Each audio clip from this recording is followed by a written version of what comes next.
Well, welcome to the 2018 Collaborative on Faith and Disability webinar series entitled Accessing Faith Like Everyone Else. We're thrilled that you're part of this spring webinar series that we're having that all focus on conversations at the intersection of spirituality, disability, and inclusive spiritual supports. Today's panel involves people from a variety of faith traditions in Connecticut who will talk about their faith community's missions and actions for everyone to access faith just like anyone else. And so I'll introduce our speakers in just a couple minutes, but I wanted to begin first by sharing just a bit about the sponsor of this webinar series, the Collaborative on Faith and Disability. For those of you who are not familiar with the Collaborative, it's a network of university centers on excellence for excellence in developmental disabilities and seminaries and other supporting organizations who have as their mission to support people with disabilities, their families, and those who support them by providing leadership in the areas of research, education, service, and dissemination, all at this intersection of disability, religion, and inclusive spiritual supports. Now, the core members of that collaborative include at least 14 different university centers all across the country and their affiliated faculty and staff. And so we're particularly eager to add to this list that you see on your screen of additional university centers, as well as seminaries and divinity schools and organizations who are doing work in this space of faith and disability. And so we're hoping this webinar is a way to entice you to get a bit more involved some way in this work.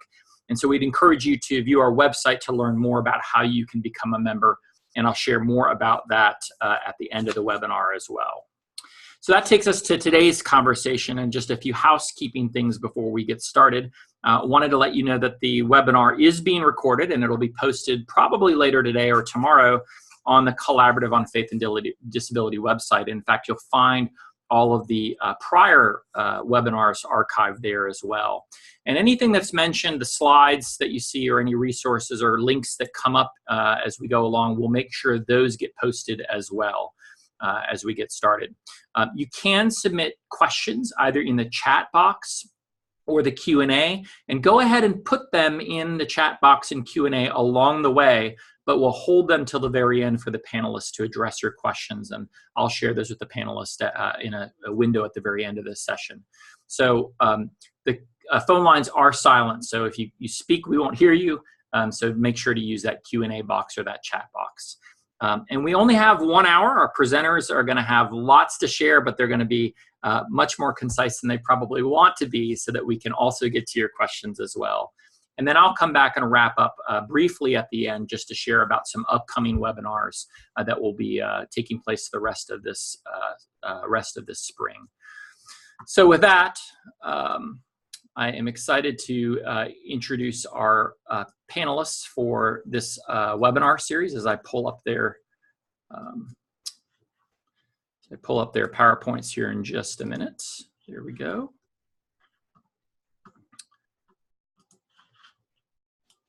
So here we go. So for our panelists, this is the topic today is accessing faith like everyone else. And I will turn it over to Linda Rammler and her colleagues to do some introductions and then walk us through their content. Welcome, Linda and friends. Thanks a lot, Eric. We're really glad to be here today, and we're really honored to be, or I should say blessed, to be part of this webinar series. We decided when we were asked I was asked if anybody wanted to do anything for the webinar series, that we have such great stuff going on in some segments of Connecticut, and my colleagues, and you're going to hear from Father John Gallagher, who's my own pastor, and a little bit about some of the things that we've been able to accomplish. So next slide, please. So I'm here, I work at the UCED at the University of Connecticut. As Eric said, we're part of a national network. I will give a little bit of a background because at this point we really don't have a budget for doing the intersection of faith and disability, but it's very important to all of us here. Father John Gallagher will speak, and he's the OFM Capuchin at St. Pius X Church. Ranell Newgass is to my I guess your left, my right. And she's from the Baptist Church in New Haven. They're all each going to introduce themselves a little bit more. Mary Lou Freitas is down on the end. She's from Bethany Covenant in East Berlin. Doris Maldonado is from the Unitarian Society of Hartford. And unfortunately, Rabbi Ilana Garber cannot be with us today from Bethel Synagogue because she's in New York City as part of the Me Too movement. So I'll just be kind of reading from the slide material that she had given us. And then, like Eric said, we'll do questions and answers. Next slide, please. So objectives following this webinar, anybody who is listening and anyone who looks at the archived webinar will be able to provide specific examples of how 5 different faith communities facilitate inclusion in common faith community activities of worship and holidays, faith formation, parish events, outreach and services that results in friendship and fellowship through accessing faith like everyone else. Next slide. There you go. So just a little bit of background about the Connecticut Youth Said. We are nearing the end of our last 5-year grant cycle. We're part of the Developmental Disabilities Network. We focus on education, community services, research, and dissemination, just like every other youth said in the country. But our emphasis areas are primarily on early intervention, schools, health, leadership, and sustainability. Next slide, please. So we have had, as I said, a faith-based initiative at UConn's University Center for Excellence in Developmental Disabilities, and we started back in 2007 by being a member and a host of the Connecticut Faith and Spirituality Advisory Council. That lasted for the 5 years of that grant cycle, and we were involved with members of a whole group of people who represented various faith communities throughout Connecticut. As I said, we're not currently funded, but we do what we can when we can. We are a member of the Collaborative on Faith and Disability, if you noticed our logo and you saw all of the 14 groups that are a member of that. And we're also a member of the Faith and Disability Special Interest Group for the Association of University Centers on Developmental Disabilities. We have had for our faith-based projects in Connecticut a Developmental Disabilities Network Day of Respect conference with Reverend Bill Gaventa back in 2009. And that was followed 3 years later with Dr. Eric Carter, including people with disabilities in faith communities, strategies that will work in your community. Mary Lou actually presented at that. Kim was a participant in that workshop. And we had a lot of, like I said, a number of other faith communities who came and got some really good ideas for going back to their home churches, parishes, synagogues, whatever, and being able to implement some of the strategies that they got from Eric. Next slide, please. Some of the other things that we've done is I was a participant in restructuring the St. Cyril of Jerusalem program for catechesis for the Bridgeport Diocese, which is available on DVD, and specifically had done a section on inclusive teaching people with developmental disabilities. Kim Newgass, my left, your right, and I had presented with a young man with autism at St. Pius X Church in 2012 on including people with autism in faith communities. And I believe Father John is going to give you a little bit more of a story of how that played out in terms of one of our parishioners. Next slide, please. I've done consultation of faith communities, including Mary Lou's faith community and a number of others that I'm currently involved with. We've done community outreach in Valley Parish Nurse Program Conference in 2013. There have been a number of interfaith events at Bethel, which is where Rabbi Ilana Garber is from. We did a group watch and roundtable discussions about the Collaborative's 2014 and 15 webinars, where we invited people from the community to come in and do a group watch. And after the hour was over, people doing exactly what you're doing right now, we discussed the content and how we could bring some of that information back to our home faith groups. This past year at the People First Annual Conference, we did a presentation geared specifically towards self-advocates, and they included numbers of strategies for having them become involved in their own faith communities in terms of how to approach the leaders of their community, how to get involved in their communities, actually participating in the social activities, and so on.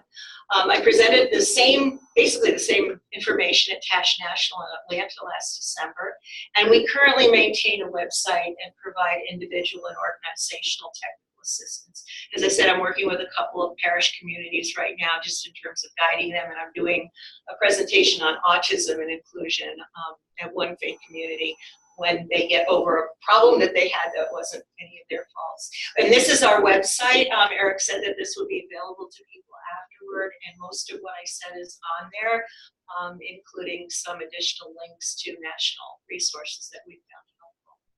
And at this point, I believe I'm turning it over to Father John Gallagher. Thank you. Can you hear me? Yes. Okay, thanks. Well, thank you for inviting me to be part of this. It's a great project, and I guess part of a great effort to make everyone more aware of the challenges that we have to make in our worship and to make it available to all people. So I guess I first want to say that in our parish, I came to St. Pius in the tail end of 2011, and the group that had developed, I think, had been kind of developing itself. It was called Rolling Deck, and Linda certainly was part of that, an important part of the coming together of that group. So my own experience of the very beginnings of it is a little fuzzy, so I'm going to rely on her to fill in the gaps if possible. But the group, got together with really a goal of full inclusion of people with disabilities in the St. Pius parish community, and also increased awareness of God's presence and love for all human beings. Our parish is fairly large for Connecticut. We have 1,350 families, and so it is also a very diverse parish, people of every age group, and many activities, so that the challenges become sort of everywhere you turn, there are potential challenges to becoming inclusive. And so we have tried to meet that challenge with Rolling Deck. And so they began to develop various strategies, and part of it was education, to educate people who minister to the various groups of people that come together, but also in making simple contact that you meet when a person comes to church. They are greeted by the greeters at the beginning, and with many different questions and ways, and so it communicates. Sorry? Eric, next slide, please. So the projects that we took on right away, there were a couple. One of them was simple thing to develop pew cutouts. The challenge is that we have people who come with wheelchairs or other kinds of devices or rollers. There wasn't really many places to kind of put that they would be accessible to them and yet not be blocking aisles and so on. So that's a challenge that even to this day still exists, because it's just a daunting challenge to find out all the various places we can make room. So I think, to me, that's was certainly early on one of our goals, and it's still another one. Also, right around the time I arrived, the parish had just renovated the parking lots, and they added a lot of handicap spaces. We have got, I think, 17 handicap spaces on the main level of the parking lot, available with 2 doors near the main entrance, and both of which are now electric assisted doors. Our building was built at a time 60 years ago when these things were just not in people's minds. And so a simple thing like the restrooms are located on the lower level. You can get to the restrooms by going outside with no stairs and down the driveway. But if you're in the church and you need a restroom, the stairs are a great challenge. So just in the past 2 years, we installed a lift chair to be able to bring people up and down the stairs if they need to do that in either direction. If they're downstairs and want to come up for some reason, that's there. Also,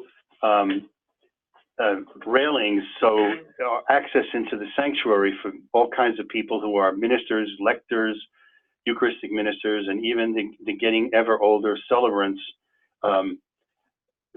needed assistance at times. So we installed several railings that help people to give support to get up the couple of steps it is into the sanctuary. We also installed a live stream camera for the lower hall. So our church hall downstairs is as big as the church, but it doesn't have any permanent seating. But we do have a closed circuit video.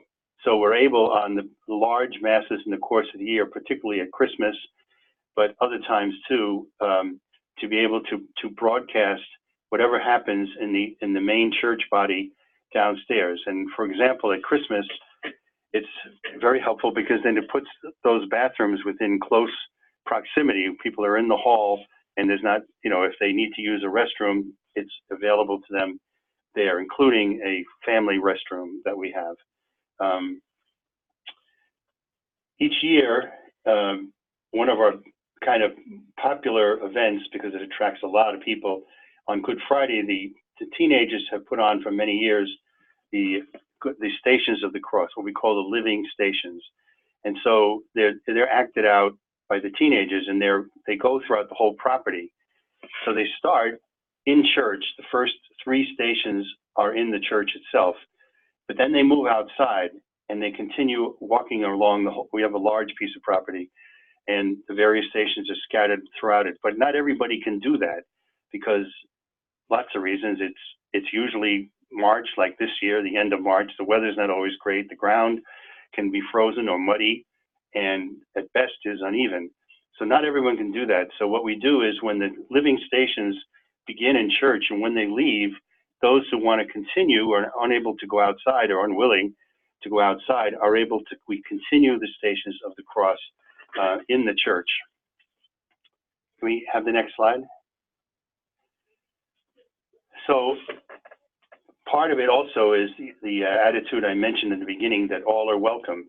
And as I mentioned, it's always, you always learn something new. So whether it's service animals, crying babies, we have what's known as the cry room, which is a room that's isolated by glass.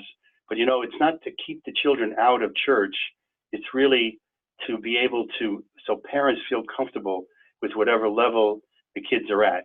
So, and we encourage them actively in the cry room. We've got a little note on the door that says, when you're ready to move on, we encourage people to bring their children into the main body of the church. And actually, the more to the front, the better, because they'll be more engaged in the sort of in the physical going on, rather than sitting and being,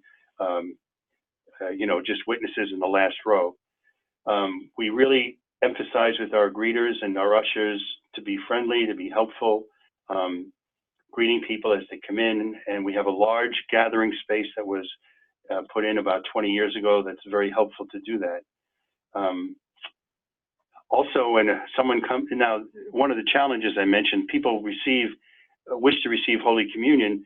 Not everyone wants to sit in the front, so we have reserved seating in the front for those who don't really want to get out, have to come out of their pew, or they're in with some kind of device. Some people prefer to stay in the back. So one of the things that we do is wherever a person is sitting in church, wherever it is, they just let the usher know, and the usher will escort one of the Eucharistic ministers to bring Holy Communion to them at the very beginning of the distribution of Holy Communion, whether it's in the front or in the middle or with their family or in the back. So that has been, and it's different for every Mass, and sometimes, it happens at weddings and funerals when people come and don't really know the place. So that kind of is another one of the ongoing things that we're trying to implement. We once a month have a Mass in sign language on the 3rd Sunday of the month. So one of the parishioners signs the whole Mass, including the hymns and the announcements, which also we find very helpful.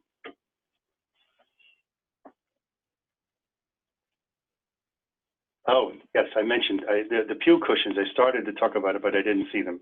So we have pew cushions that were made by members of the Rolling Deck Ministry in order that are available when someone comes in, if for whatever reason they're unable to sit on the hard benches because our benches don't have cushions in them, they're available when they come in simply to get from the closet one of the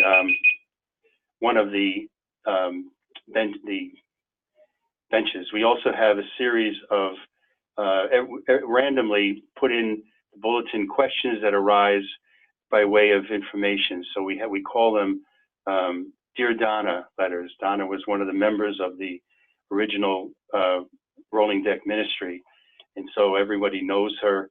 And so we write rhetorical questions. So one example is the scent free. So a person would write and say, well, what can I do? I'm allergic to scents, and what can I do? So we try to basically make people aware of that in church, is to when you come, is to try to be scent free, because it affects people and before they know it even. In our homilies, we are always very conscious to try to express the importance of community, but inclusion and love for all people. And so we're intergenerational activities, which frequently, cover families that have all kinds of interesting relationships, one of which I think was mentioned earlier, and maybe Linda will talk about. Oh yeah, it's the last one, last bullet. Our community banquets. We have many of them in the course of the year, and again, they're intergenerational. So we had just recently, the end of January, we have our annual family bingo. It's a bingo that's really, it's for fun. There's only prizes for the children at it and games that are geared towards the kids, but the adults, parents, and grandparents come to it too. And maybe Linda, you could tell Sydney's story, because I think you have better firsthand knowledge. I'm on the end of it. Well, it's because of you that this happened, but Sydney is a young woman who had Rett syndrome, and when Kim Newgass and our friend Joe and I did the workshop, we just did it for the community in our church hall at St. Pius on autism and inclusion in faith communities. And a family member came up to us afterwards, Sydney's father, and said she had not been able to get the sacrament of confirmation in her own church. And so I don't remember if she had gotten her first Holy Communion or not. Or that may have been part of the process, but it was okay. So Sydney's, basically the story is that we ended up doing what was kind of a reverse mainstreaming that we didn't really want to do. We really wanted her to be supported in the regular RCA, Roman Catholic Initiation of Adults program, but because she had pretty significant disabilities and was still enrolled in a public school program, she was getting up at 4 in the morning, which meant participating in the evening programs was going to be really much and very hard for her family. So what the Rolling Deck Ministry did, and by the way, the reason it was called that is because one of the priests who had been at St. Pius before that thought about the ark and walking side by side, a person without a disability and a person with a disability, walking side by side, and that the image of the ark, that people are connected in going toward a specific place. But anyways, the Rolling Deck Ministry got together and we actually went through a confirmation curriculum, which was very interesting. I had been teaching confirmation years 1 and 2, both in another parish and then at our parish. So I actually knew some of the curriculum, but some of the other members of the Rolling Deck Ministry were like, I didn't know that about our faith. And people, I think, underestimated Sydney's participation, but every time somebody said that, she'd giggle. And we got her to actually be able to indicate yes or no, to ask about her comprehension of some of the concepts. And when she received the sacraments, it was just, everybody knew her at that point because she'd been coming to church on a regular basis. 10:30 Mass, she's got a regular spot up from the front of the church, and her family's very welcome, and everybody says hello to her, and she's totally part of everything that we do. And I think if anyone ever has any doubts about including somebody with very significant disabilities, one of the things that everybody in our parish community notices is that when they walk by Sydney's family after receiving Holy Communion themselves, is how she's looking up at Jesus with this beatific expression on her face, and how much she really loves and enjoys being there. And that was the reference to people who vocalize, because sometimes she just expresses her joy by vocalizing very loudly, and that's okay in our parish. So, Father John, do you have anything to add to that? I don't think so. I think that's pretty much the exhaustive list of what, well, I guess one thing, I guess it would be, and I mentioned at the beginning about the ongoing challenge that, you know, every day you discover something new, another way that we can be more inclusive that we never thought of before. And I say to myself, now I wonder why we never thought of that.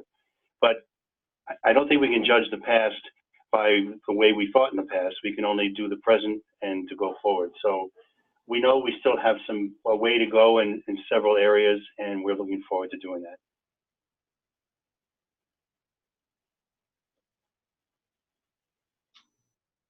Kim, you're on.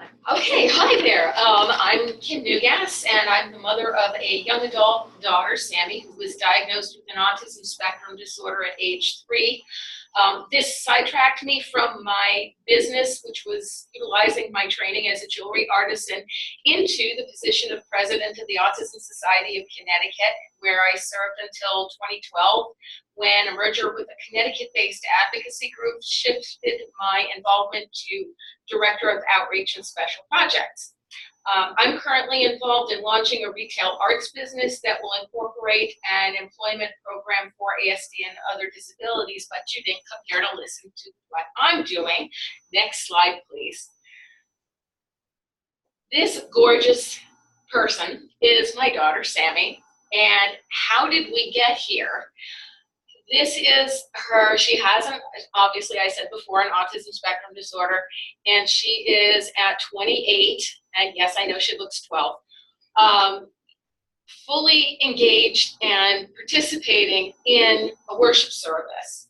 And I was kind of standing a little far off to one side, trying to sneak to take these pictures. But she pretty well is independent in this practice. I'm now singing in the choir, so independent is the key word here. So how did we get here?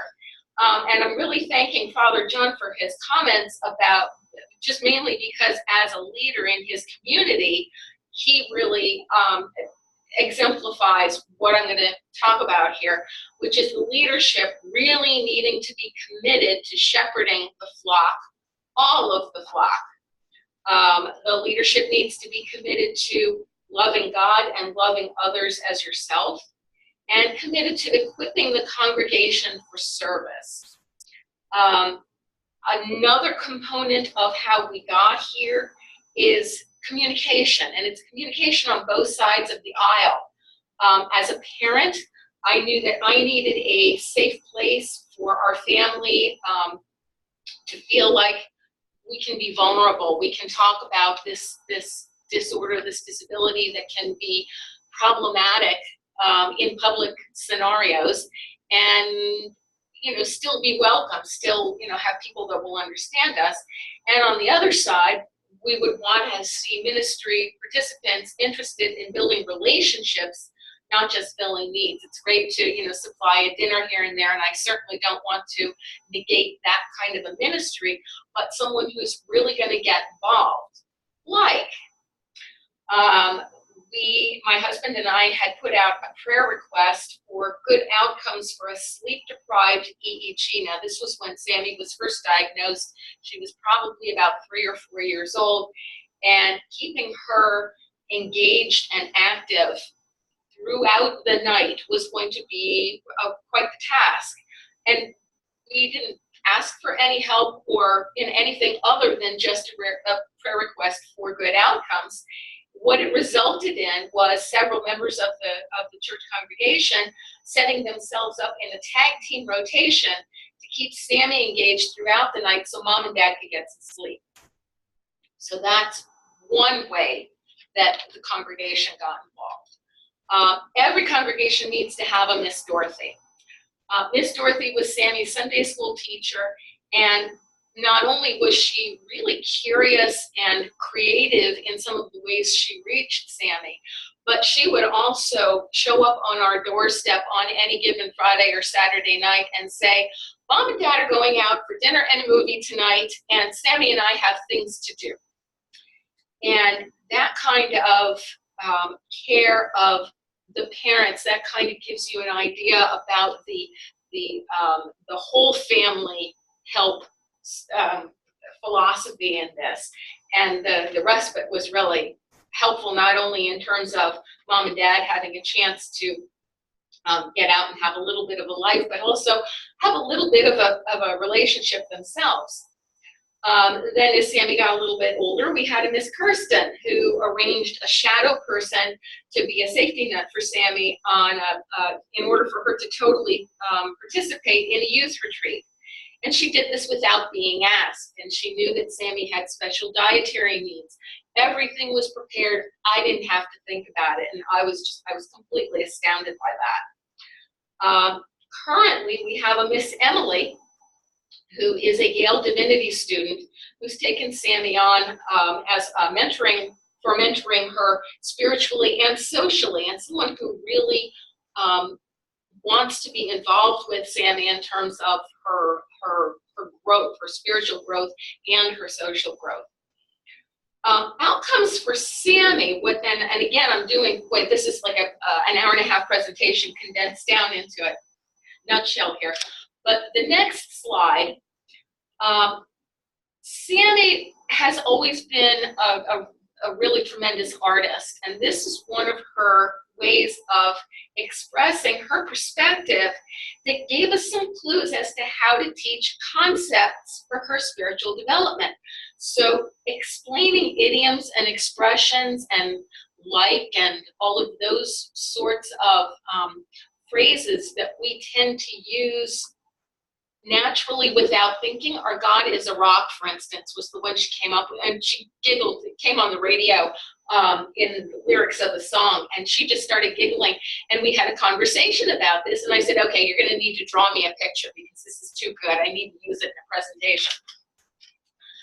So that was really helpful.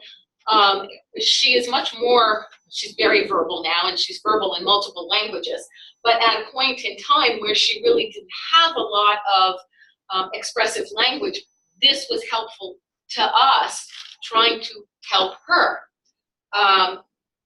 The next slide gives you another cue as to what other sorts of helps might be helpful. Timelines.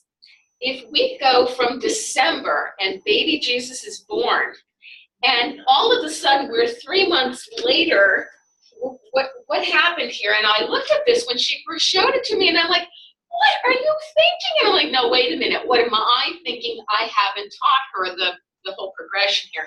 So these are two, and I've got lots and lots of these teaching sorts of ideas that are very practical ways of relating spiritual concepts. As I said before, she is a devoted devotional reader, and she is now reading devotionals in Spanish. She has been called a blessing to the adult Sunday school class that she's in, and particularly for her guileless prayers.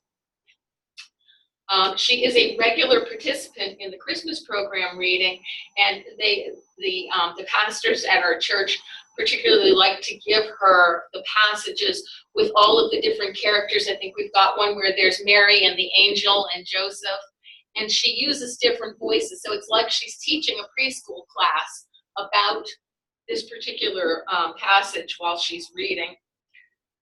I think that the key thing is this whole approach to inclusiveness is not rocket science, and it doesn't even really need a formalized program. It just needs a community who cares, who communicates, and who uses a little bit of creativity. Thank you. Oh, that's me. Hi, okay, so I'm Lou Freitas, and yeah, I'm a mom of a very diverse family, as you can see by the picture. I attend Bethany Covenant Church in Berlin, Connecticut, and we've had a lot of successes. So hard to share them in 8 minutes, but I'll try. Basically, we came together and created what we call AIM, the All-In Ministry. You want to do the next slide? Oh, sure. Thank you. Here you go. Thank you. And basically, we wanted to ensure that all people are equally provided, with the inviting environment where people of all abilities can grow together, fully participate in all aspects of our church life and community. And we thought, we were doing that for the most part, but how can we enhance that? So the first thing that was interesting when Dr. Linda came to see us was it was very apparent that our building is very accessible. However, it wasn't advertised on our sign. There was no little symbol or on our website or anything like that. So again, simple fix. I'm into baby steps. What can we do today? So that was actually the first thing we did, is to get that message out there that we are accessible. We started looking at our current congregation and the families we were serving. Others in the congregation that were not coming to church regularly, and finding out, okay, why? Is there a barrier? Is there something they need? And then, of course, reaching out into the community to invite others in. Let's see, some of the things we do,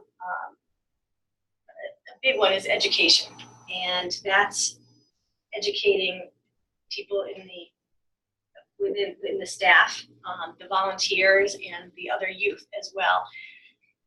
We go into the Sunday school classes to come up with really creative, hands-on ideas, like Kim mentioned, things being not so literal, sometimes explaining things.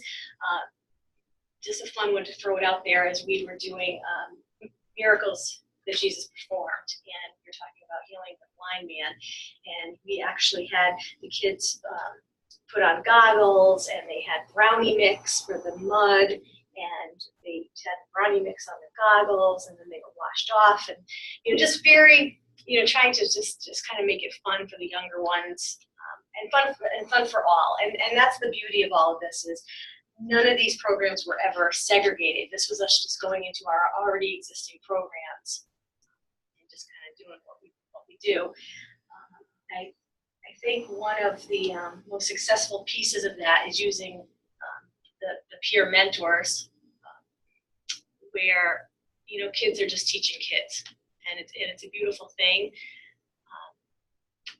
I think that, again, I think it happened naturally. I think some environments need a little more encouragement. We happen to have a handful of great kids at our church that it kind of seemed to come naturally to.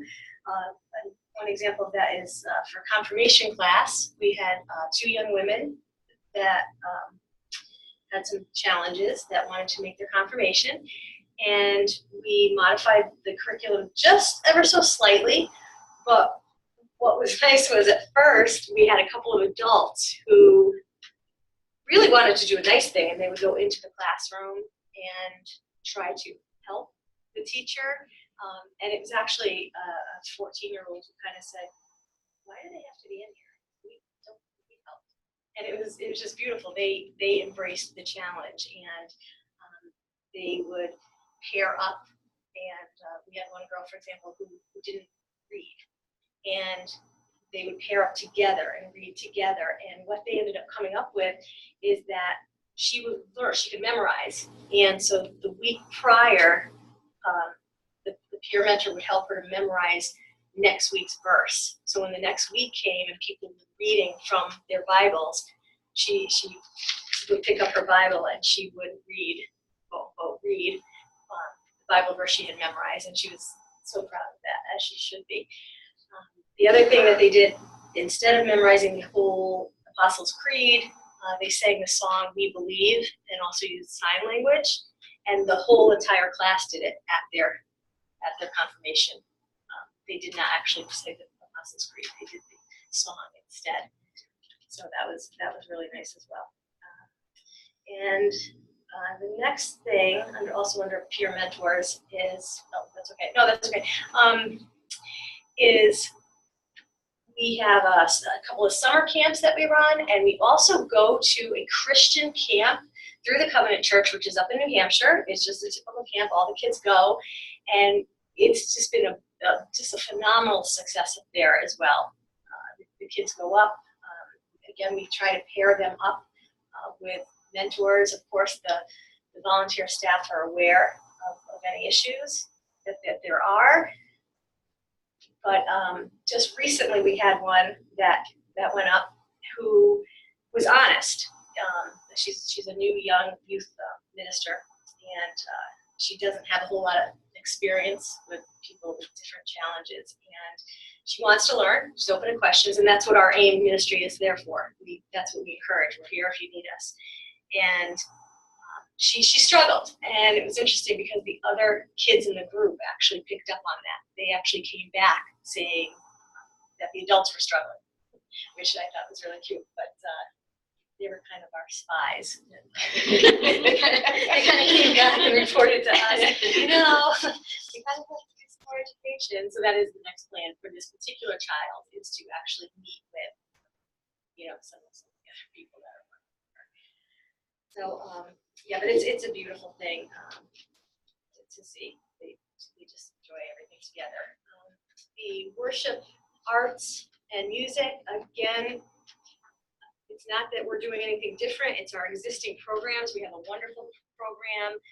Just this past Christmas, what they did was they had a beautiful wooden Christmas tree up on the stage. They had videos going. They had lights going. They had music going while the pastor was speaking. And then one by one, people who were in the pews that wanted to participate were given light bulbs that screwed into the wooden tree. And they would walk up one by one and screw it in, and then at the end it's all lit up. We have a woman who signs, so she was signing the service, and it was nice because after the service, there was a couple who had never been to our church before, and they were both hearing impaired, and so they were just blown away. They were just so impressed that they could participate more than they had ever hoped at that service. It was really nice. And one of our summer camps also is a music camp called ETC, Everything Through Christ. Again, there was no magic. I have to say we're very blessed as far as, everyone, including everyone. I can't remember. I guess way back, maybe there was a time that I was blocked because I can't remember. But, we have, I guess, educated people. But otherwise, everyone's participated in that.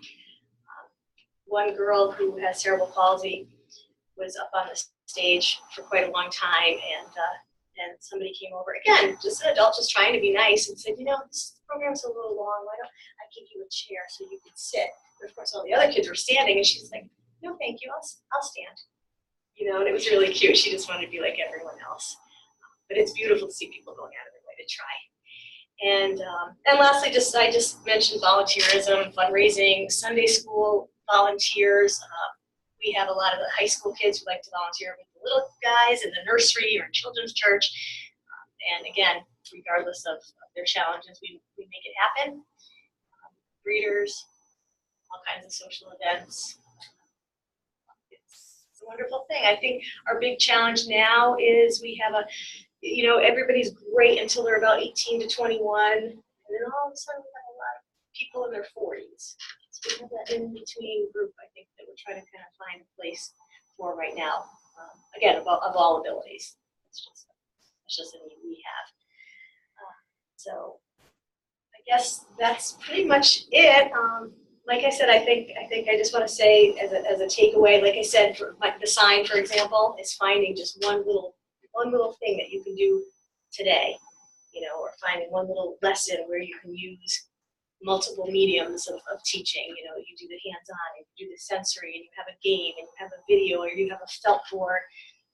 Things that everybody enjoys. It has nothing to do with the disability. So everyone wins, and you all feel the love of Christ. That's our mission. Hi, my name is Doris Maldonado, and I'm the adopted mom of teens with disabilities, twin boys, actually. So help me God. Yeah, I was going to say, God bless you. Oh my goodness.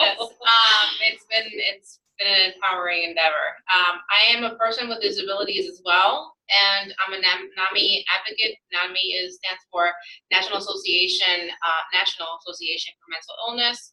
And I am a special education tutor and advocate, a teacher as well, and I'm an active member in the Unitarian Society of Hartford, which is that beautiful building there that astonishes me every time I see it. Actually, it's an incredible building. Next slide, please. When I was asked by Linda to to present here. She asked me, what is it that you do with the kids? And I'm really involved with outreach and community service. I have been all of my life as a Catholic growing up, as a CCD instructor, and trying to bring my sons into our community and have the community come to our sons, my son. I just bring them to all the events that I can, where the boys are highly involved in a high school youth group at our church, and they just collaborated and participated in the Sleep Out, which was an endeavor in and of itself. I have a son that is diagnosed with ASD with autism, and the other has learning disabilities, but they just enjoyed it, and they said, I'm so happy and grateful to God that we don't have to endure this. So it gave them a different perspective as teenagers and as youth growing up in our society. We're also active members in the Kids as Self-Advocates. One of my sons is a co-chair of that, and we have an initiative to bring and create foster children in Connecticut to develop luggage, since foster children in care often commute and travel with garbage bags, and my sons were in the foster care system. We've had foster care children, so they're very sensitive. We're very sensitive to that need, and we're going to take that initiative through CASA and through the church. Also, the Ending the Silence program through NAMI. I am a facilitator, and my sons will be training to be presenting at local high schools, middle schools, and colleges, and the stigma behind having a mental illness and moving through and beyond that stigma. My sons volunteer at the soup kitchen. The church provides the cooking, the kitchen, and they help with providing and chopping up and cooking. One of my sons is an avid cook, and so they cook for and provide once a month for the local soup kitchen. Actually, the soup kitchen in Berlin. Oh, really? Yeah, in Berlin. And they also collected 200 items for a local food pantry. Next slide, please. So it's basically about using faith-based to reach out and provide services and a community collaborative for our friends and family, local friends and family. I feel that it takes a village, and our church is actually right next to the village in Hartford. So it works. It works well. We blend well together, and it's really important. I was a single mom with disabilities that took on the endeavor to save children, but in fact they saved me, and that's why we're paying it forward. That's another collaborative that my sons endeavored, paying it forward endeavor.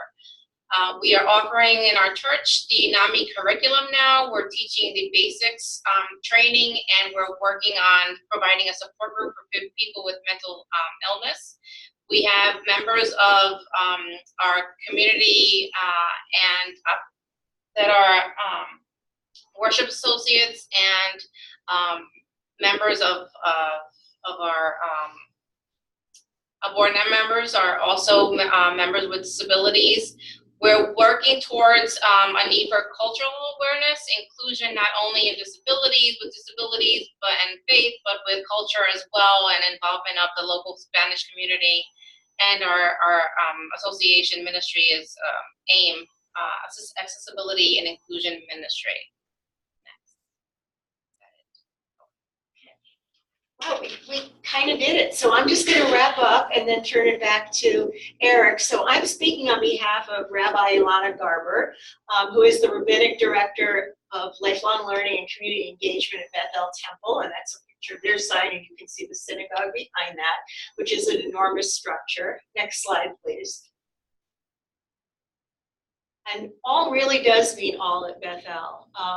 The things that they have put in place to be available to create a warm and welcoming environment across inclusive communities is, again, you've heard about the Scent Free before. They put it in every single one of their materials, and they request that people try it. It's hard to police because there's always somebody who doesn't have the same sense of smell as somebody else, but they really do try to even pull people aside and explain that some people may be having a reaction. They have handrails like St. Pius does leading up to their pulpit and also down hallways to their social hall. Next slide. For worships and holidays, they have a couple of unique things that we haven't talked about yet. One is that they keep a book card in their sanctuary for anyone who needs a break from service. Again, it's not unique for people with disabilities. They have large print prayer books with magnifying glasses available on the front table, which helps not only with people who have difficulty seeing because of a visual impairment, but also with senior citizens who may be losing some of your ability to see things and may not have gotten the newest glasses that they need to have. They have hearing assistance devices that are available too on request. And at the end of services, they have dairy-free, allergen-free candies that they distribute, so they don't have to worry about allergies. Next slide, please.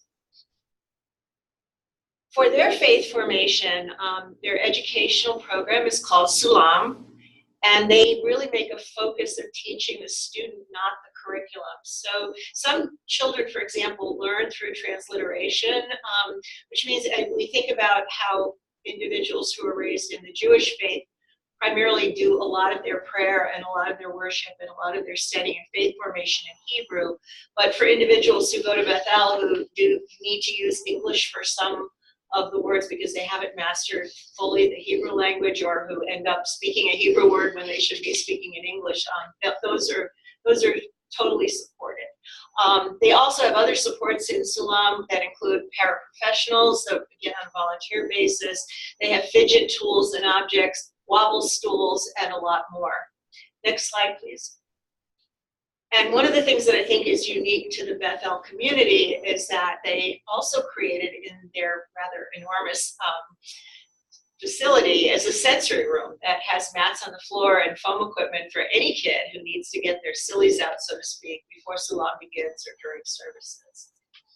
So that is, I believe, next slide, the end of our presentation, and we welcome any questions that anyone has. So for those of you who are attendees and you have questions, you can start putting any of those in the chat boxes, and then I'll relay that to them as well. And we've got about 8 or so minutes for this, so eager to hear your questions. So panelists, and I'm going to unmute John here as well, Father John. One of the questions was, what do you recommend when behavior challenges emerge and may endanger others? How do you navigate those situations?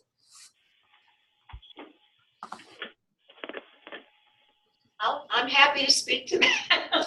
I don't want to be the only one that answers these questions, though, but I have to honestly say that we have not seen behavior challenges, and we keep encouraging individuals to, regardless of what their particular challenges are, the kinds of behavior challenges we've seen, like I said, are the vocalizing their joy during Mass. We've had a couple situations in faith formation over at the Faith Formation Center where there have been some challenging behaviors. But again, the whole idea that Father John spoke to is that we're an inclusive community. So one of the things that I sometimes get called on is to help the Faith Formation staff or volunteers to problem solve around how you might deal with a particular individual who may find sitting in the faith formation classroom particularly challenging. And just to give you one example, we had one young man a couple of years ago who was really challenged by sitting through the hour 15-minute the faith formation classes rather. And part of the issue is that he was actually way ahead of everyone and was able to read through the book that was available for the students. Pretty much had it memorized, but also professed to not believe it. And so we had a couple of options of having him removed from the classroom with the idea that he would be going back. And actually, I kept some data on that to try to increase his participation in there. Because if he wasn't out, it was kind of like you need to exit stage left. We didn't have a sensory room for him, but we were able to use things like the cart. We were able to do push-ups on the wall and things like that to kind of get him regulated again. And then re-enter the class with some tidbit of wisdom that he could share with his classmates that made him feel respected and confident again. So I think my idea is that behavior is always communicative, And if people are truly acting out, it's either because they're not feeling welcome or because they don't have a communication system, or they're misunderstanding something like Miss Sammy, and they need to have a better explanation of it. So I think the behavior challenges, again, on an individual basis, you may have to exit stage left, just like some of the adults need to exit stage left to use the lavatory or to get a drink or whatever other reason. They spot somebody on the other side, they haven't seen them for a while, and they want to have a little meeting out in the foyer. Whatever the reason is, that it's okay to exit stage left, as long as the idea is that you come back, that you're always welcome to come back. Yeah, Mary Lou. I just wanted to add that we have two young men that I'm thinking of. One who his grandparents went to church, and they were so cute because they were very reluctant to leave him with us alone. So we just, let them come, and they would come to children's church with him, and eventually just the grandfather would come. But I think once they earned our trust and they saw that we had it, when he was really, really acting up, I think, they're older. I think they were actually embarrassed, to be honest with you. And they kept apologizing. They kept saying, they would say to him that if you're going to act like this, you're not going to come anymore. And I was just like, no. I said, it's more than welcome to come. It's us. We need to change. We need to work on this. We'll figure it out. And it took some time, and we did, to the point where now they will drop him off and not stay with him. That brings me to the second boy. You talk about communication, where he, around third or fourth grade, started exhibiting signs everywhere of oppositional defiant disorder. They were having a lot of issues with physical aggression with other kids or his siblings, mostly at home and in school and everywhere. Some parents are reluctant. They don't want labels, especially the church. They don't want another IEP. They don't want to complicate things. They just want their kids to just have a place where they're loved.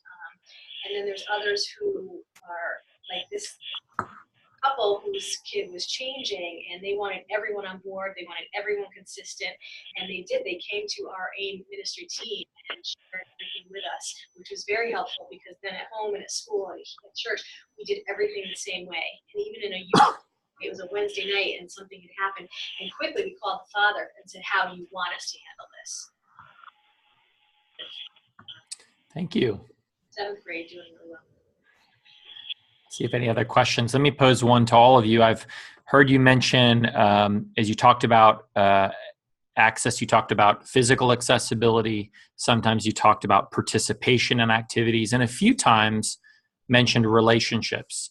But you've used the language of inclusion and full inclusion all throughout. Can you say a little bit more about what the markers of a fully inclusive congregation would be, the things that you would point to? Is it accessibility? Is it participation? Is it relationships? Is it something else? Both. Yeah. I mean, it's not any different than how we would want to feel like we're included and a part of the community. That if there are opportunities to serve, that we're included in, who would be considered someone who could serve. Okay, I've got a daughter who really has a heart for the homeless. She is independent enough to take the city bus into beautiful downtown New Haven, and there she passes by many street people and wasn't quite sure how to deal with that. And she was opening up her wallet and handing them money, and I'm thinking, okay, well, that's lovely, and I really don't want to squash your heart here, but we need to be able to come up with a way to do this in a safe manner.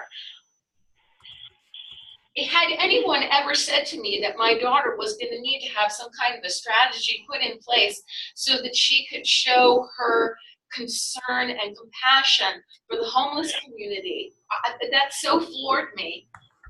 But we ended up buying a handful of Dunkin' Donuts gift cards so that she can hand them out. That's something she can do safely without opening her wallet on the street. And she's a really cute little thing, so I was really concerned she was going to get herself into trouble that way. But in relating this to one of the pastors, we have a ministry that serves the homeless community. And so we kind of put two and two together, and she's now a part of that. We don't think of these areas for someone who has a disability, but we need to kind of push the envelope and see where they'll take it, rather than putting parameters on them of our own that are artificial parameters. And I just want to add, when we go back, if you go back to the very, I don't know, first or second slide, is that we kind of presume or assume that faith and fellowship are part of everything that we're doing, because just as we gain friendship and fellowship, rather, because just as we gain what we gain from being a member of our own faith communities, that's by natural extension, when you include people, something that individuals with disabilities benefit as well. So I think when you're asking what does inclusion mean, it is physical accessibility. It is having the ability to impart information to people who may not see that well or may have difficulty with hearing. We also have a signer once a month. And but in addition to that, it's that whole welcoming thing. And Father John didn't mention about the tithing, but one of the things that we do as a tithing community is that at the very beginning of every single Mass, everybody greets each other. And that means if you have somebody next to you that you didn't maybe have a chance to know before, you get to know them, because you're sitting, we tend to sit in the same places every Mass. But that's not just a Baptist thing. No, it's not just a Baptist thing.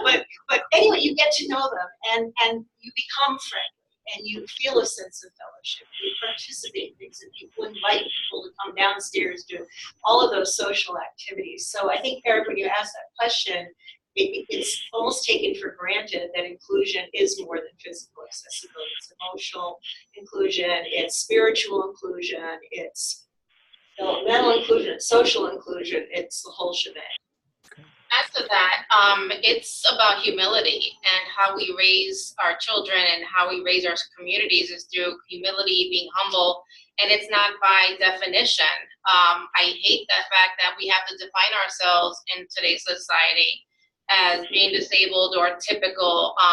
There is no typical, honestly, and we're all included. I'm typically not typical. So really, it's all about the village and owning up to it and owning up to that.